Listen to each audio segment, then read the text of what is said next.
It has been such a pleasure speaking with you all over the course of this week.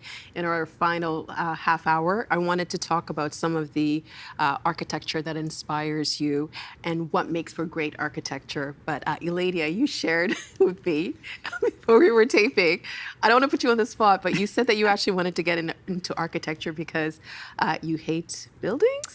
Man, you're sharing my deepest, darkest secret, which is that I hate buildings. My husband Max actually made a supervillain character for me that is a plant monster that goes and eats all the buildings. And it's kind Sounds of like a great cartoon, a graphic novel. Yeah, so yes, I think the vast majority of buildings create this very strong dichotomy between human life and everything else.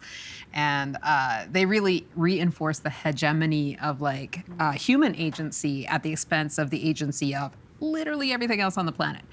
And I would love to see an architecture that acknowledges and reinforces the agency of all creatures. So, and includes all of our diversity, because that is how we will build resiliency and a richness of experience, which is what architecture is really meant to do as a manifestation of how we view ourselves in the world. So I think it's tremendously important. And in that way, I love architecture, but hate a lot of buildings. Well, what would you say makes for great architecture? It would be the thriving of life around it, which is a sort of a quote from Douglas Cardinal. He said, the measure of a man, and he's a man, so he just speaks in these terms. But the measure of a man is the thriving of life that surrounds him. And I think the thriving of, architecture is the thriving of life that surrounds it. Marianne, what makes for great architecture?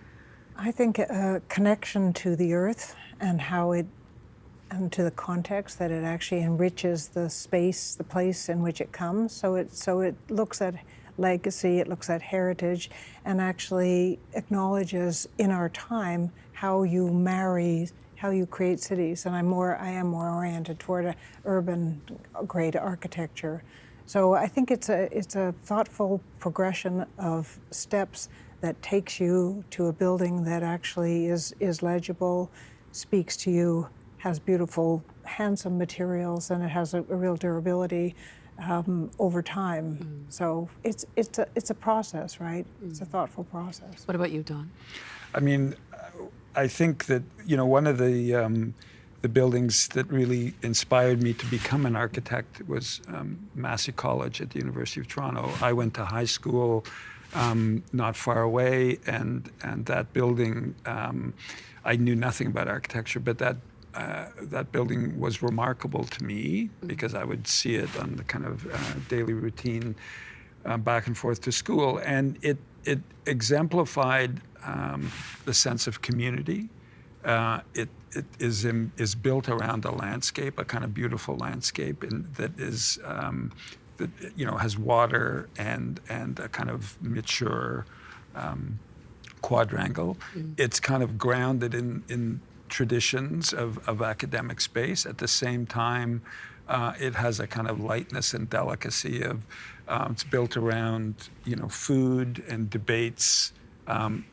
It's built around fireplace. It's built around enclosure, and with a kind of very elegant sense of craft and materiality. And I think I wasn't really conscious of those issues when I first encountered the building, but it completely resonated with me at some deeper level, and still does today. And we're actually going to show some of it in just a moment, Okay, and talk more about why it inspired you.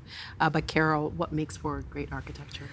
I think great architecture heightens your awareness, makes you present, makes you aware of your context, connects you with where you are in a profound way, and becomes personal in your experience as you experience it. And I think I've said this before, but I really do think that that's not an egotistical way of thinking about your experience. I think if you're experiencing this, all of a sudden it becomes very clear to you that you're part of something much greater, that there are universal things that bind us all together, and actually believe that architecture has that power to bring us profoundly into the present moment, and in doing so, expand our experience into a collective experience.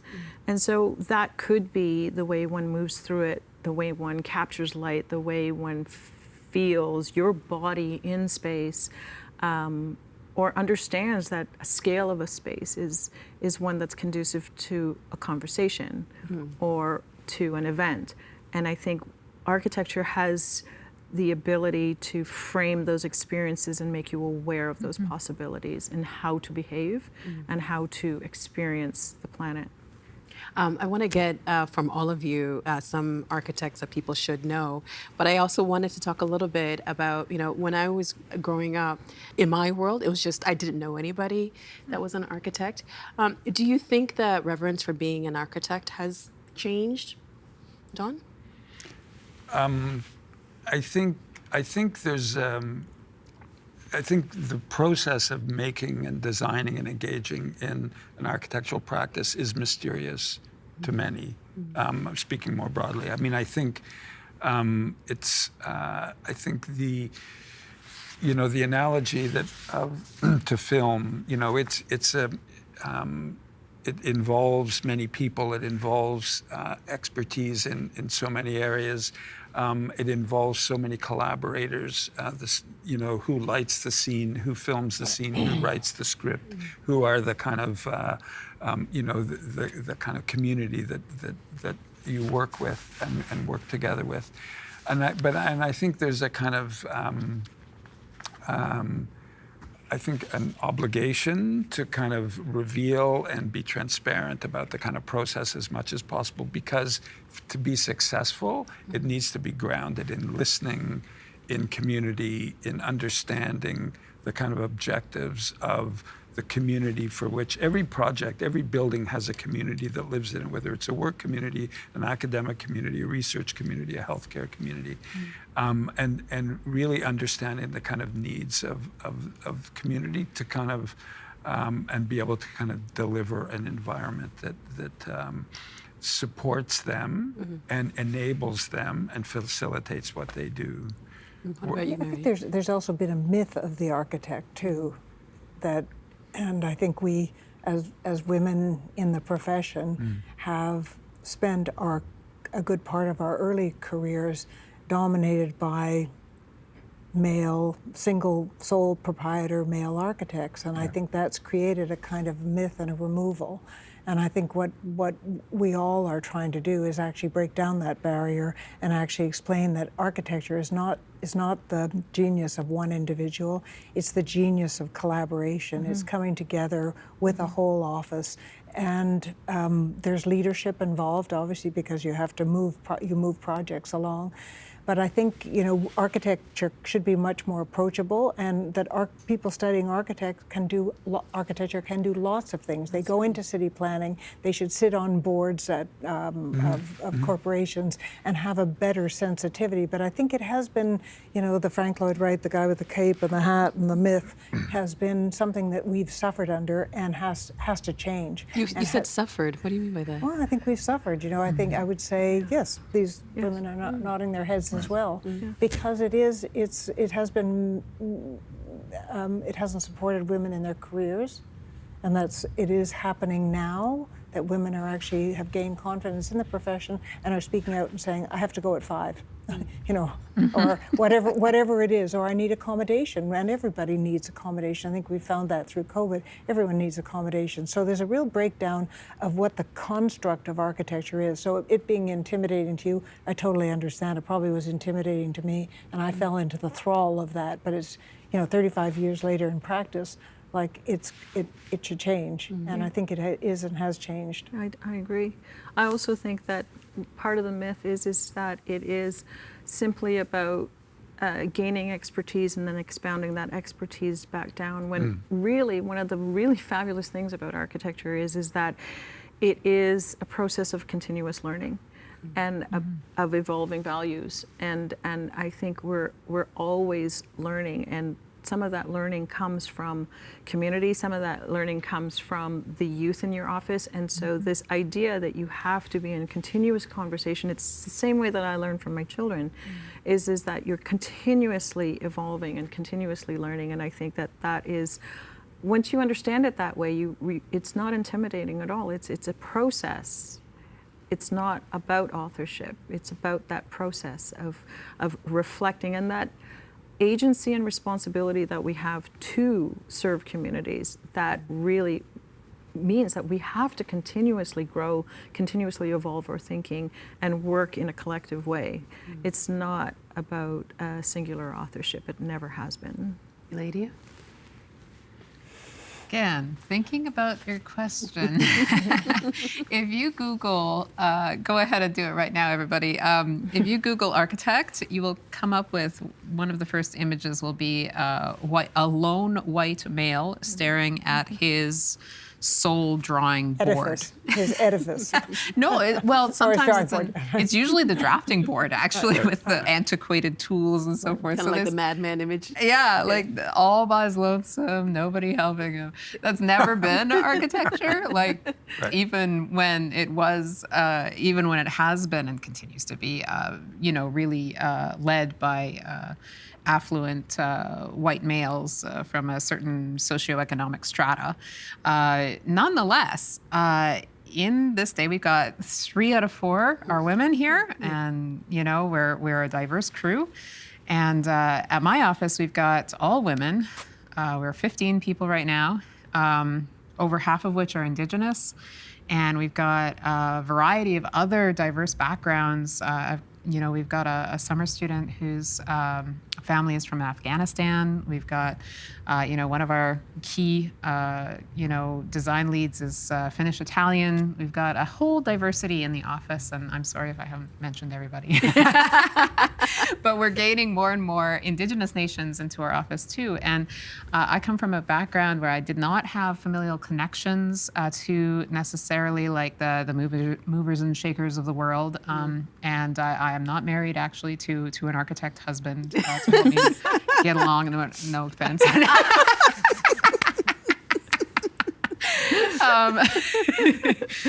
So you can make it.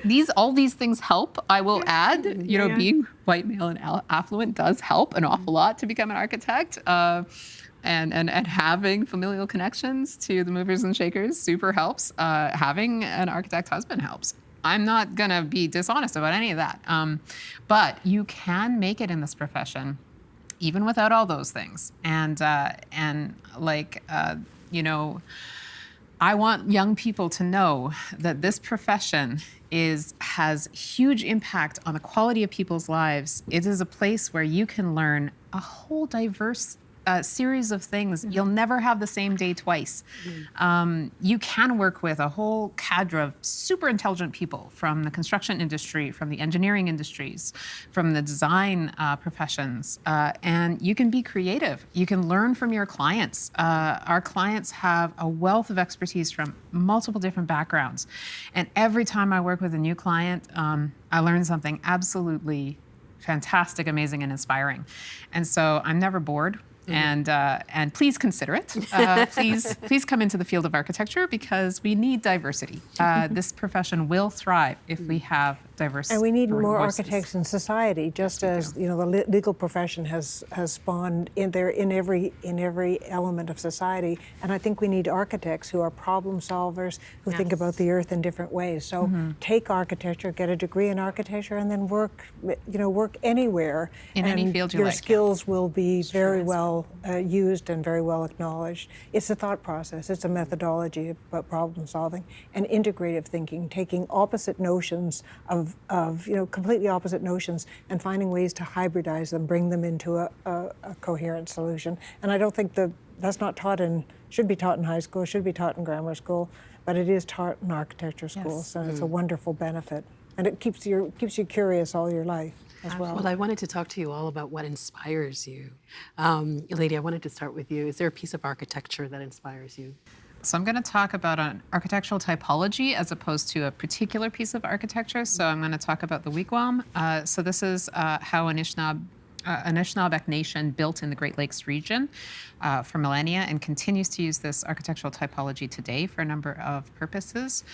We actually just recently had the privilege of building one as a part of the architectural program at Laurentian University, right there in the central courtyard, this sort of prestigious location with all these colonial buildings sort of frowning down on it, but like our little wigwams there. And every year, architecture students come and reclad it with new birch bark pieces. So wigwam, the word comes from wigwas, which is birch bark, and it's made out of sustainably harvested saplings. The harvesting of these saplings is a respectful process whereby you sort of take out some of the understory plants. These are trees that will likely never reach adulthood or their full culmination because they're growing underneath an existing canopy. So they grow up super fast, super straight, super whippy. Anybody can handle them. The building of a wigwam was always and continues to be a community endeavor that brings people together to build this thing collaboratively. When I built one with, it was a whole team of people, but Art Patatagoose and Julie Pegamagabo from Atikameksheng First Nation were leading the process. And Joey Lynn Wabi sort of initiated it. She was from the Faculty of Social Work, so it was the architectural faculty and the social work faculty coming together. Before we built, I visited Chaging on Manitoulin Island, and their school, Kanjayawateg, built over the course of 2 years a wigwam that brought together students, faculty, elders, and administrative staff at the school. And it's this beautiful space. So that's the image that you'll see. Josh was kind enough, Josh Eshkak again, one of the elders who advises the space, took me through and for a tour of the structure. And then we built ours at Laurentian University. And so it has a number of cosmological significances, including doorways to the four directions, opening to the sky, connection to earth or shkagamakwe, and a central space that's for a drum or the fire. So each of these directions has a whole wealth of teachings to them, which I'm not going to go through right now, but it is cosmologically significant and is essentially a spatial shorthand for what we believe humans are here for. That sounds wonderful. Marianne, I wanted to come to you next. I have an image of the Calgary Central Library. Can you walk us through what do you love about this building?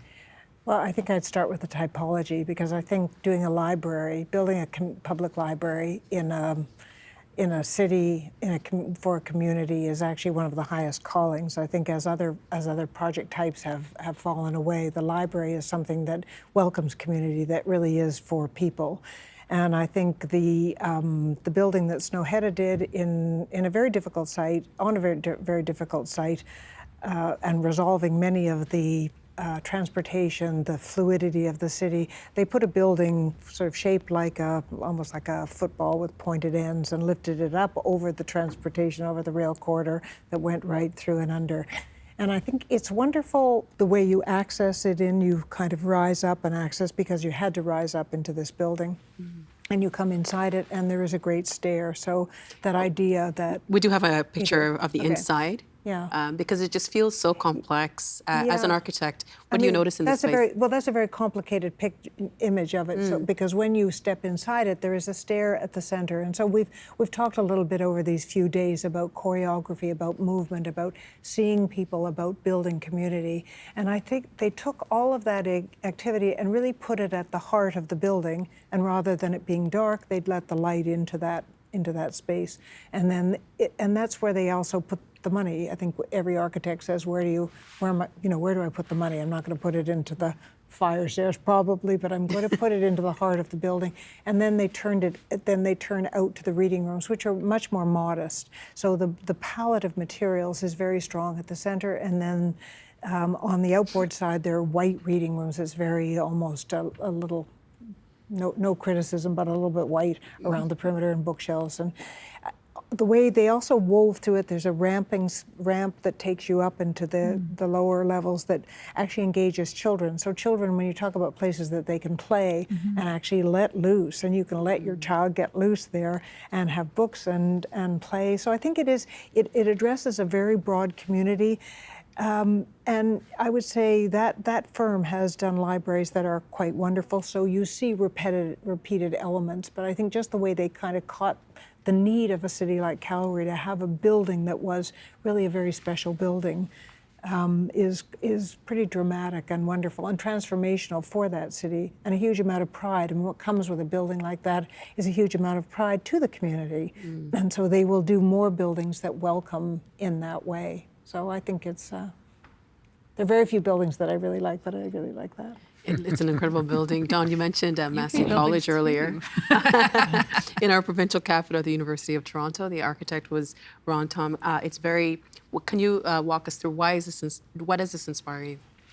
I think what engages me still about this building, and it's the building that I became familiar with before I even decided to become an architect. And it sort of drew me into the possibility of the profession.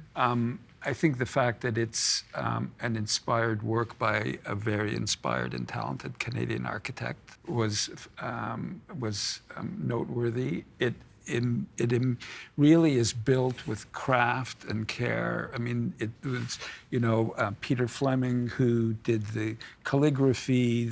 It was a complete work of art. I mean, how all of the elements of furniture, architecture, landscape, table settings, the weaving of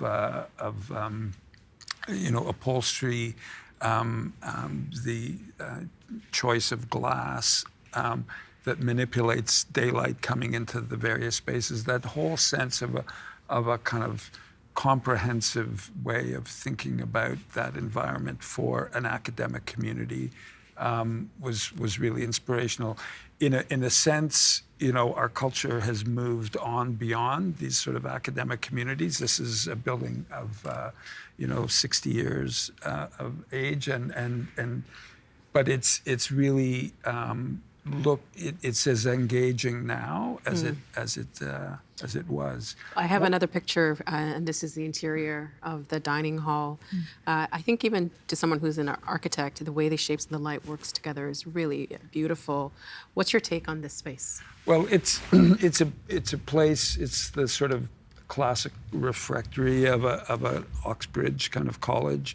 It's a place where food, the kind of sharing of food becomes the kind of key point of the academic day. Debate, conversation, not sitting at tables of 4 or 6, but sitting at refectory tables, connecting people together, connecting ideas, facilitating conversation within this academic community, I think, and doing so in a way that's suffused with light during the day and kind of glows as a kind of lantern in the evening. So it's extraordinarily a beautiful environment, but it's also a place that sort of intensifies the relationships between people over food and conversation. And Carol, you have an international example of architecture, and it's the Thermywitz in Switzerland. Could you explain a little bit about the space and what you like? So it's an interesting story about experiencing this building. I've never actually experienced it with the pools filled. Because it's got thermal spa, right? It is. And this is an interesting example of how architecture could transform communities as well, because there's a phenomenon that happens in some rural communities, like the hillside communities of Switzerland, where they're experiencing something called degrowth, where essentially these traditional farming lands and things like that, individuals are aging out, and the children don't want to continue the traditions, and so these small villages are starting to actually become less and less occupied. And so this is an example of this spa that was actually built in a remote location that actually helped to revitalize some of the hill towns in the region. And when I visited it with my husband in Switzerland, it was actually closed. And when you first approach it, it was closed for maintenance. When I first approach it, you come through the Alps. You come through these incredibly rugged mountains, and you're kind of immersed in the stone from the most actually terrifying road that takes you there. And then you approach the building, and the stone that is in the mountains is used to actually create this building that's just nestled into the hills. When we were there, we were able to walk up the hills and around. And as you were sort of circumambulating this object and then descending back down into it, we were actually there quite alone and able to actually walk through these spaces. And it was an incredibly moving experience of experiencing architecture in a very, very pure way. The scales of the rooms would change and your emotions changed as well as you walked through the spaces. The acoustics changed, and just from form. In some ways, the project was devoid of function because it was not being used as it was intended.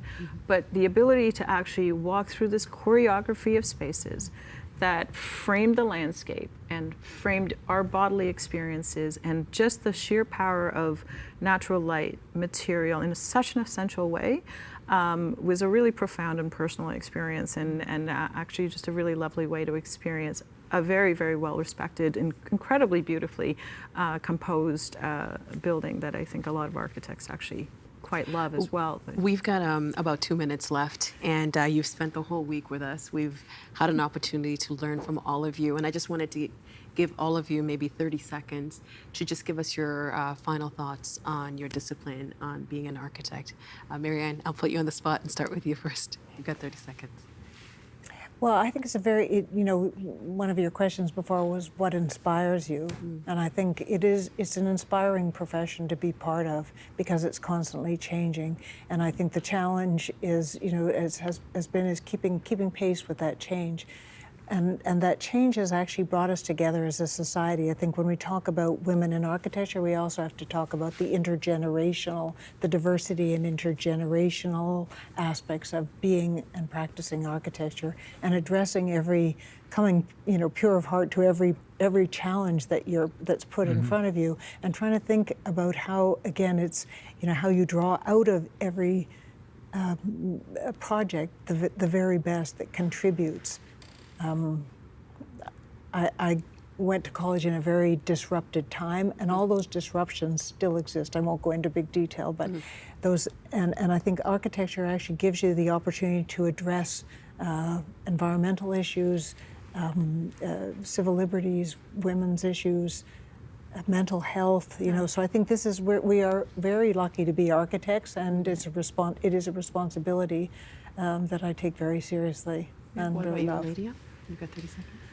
As we undertake work as architects, as a first step, I ask all of us in the profession to figure out whose territory you're working in. Talk with the Indigenous nations who have inhabited those territories for millennia. Our ancestors have teachings that can enrich shared endeavor in the contemporary realm. And as Canada figures out what's next for us, I think the Indigenous voices need to be heard. And our built environments will benefit from these insights. So I really ask you to do that. And if you are a young Indigenous person, try architecture. And what about you, Don? The great responsibility, but also privilege of architecture is to be part of shaping the realm that enables our society, enables so many aspects of our society.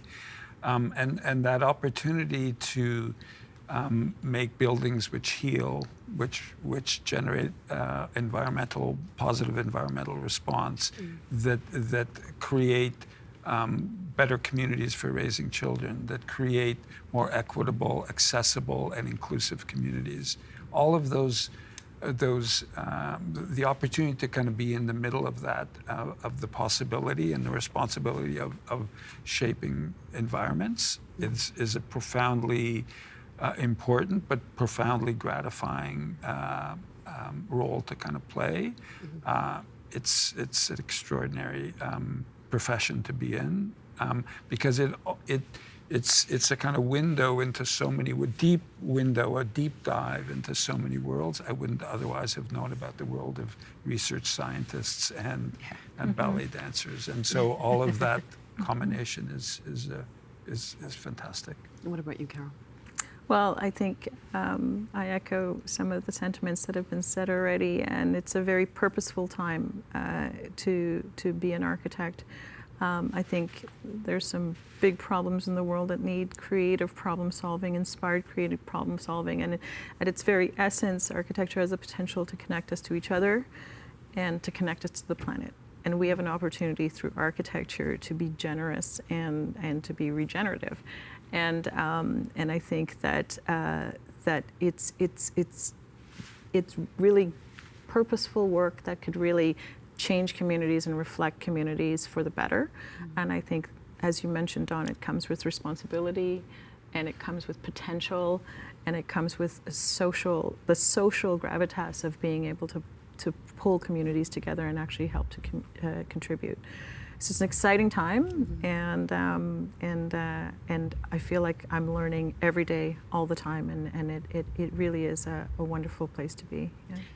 My deepest gratitude to the four of you. I can't express how appreciative I am. You've been so generous with your time and with your expertise and your thoughts. We really, really appreciate it. Thank you so much. Thank you. Thank you. It's been a great conversation. Yeah. Thanks, Dan. Thank you. Our guests all this week were Eladia Smoke, Gay Shigaba Week, Principal Architect of Smoke Architecture. Carol Phillips, Design Leader and Partner at Moriyama Tashima Architects. Marianne McKenna, Founding Partner of KPMB Architects. And Dawn Schmitt, Principal of Diamond Schmitt Architects. The agenda in the summer with Nam Kiwanuka is made possible through generous philanthropic contributions from viewers like you. Thank you for supporting TVO's journalism.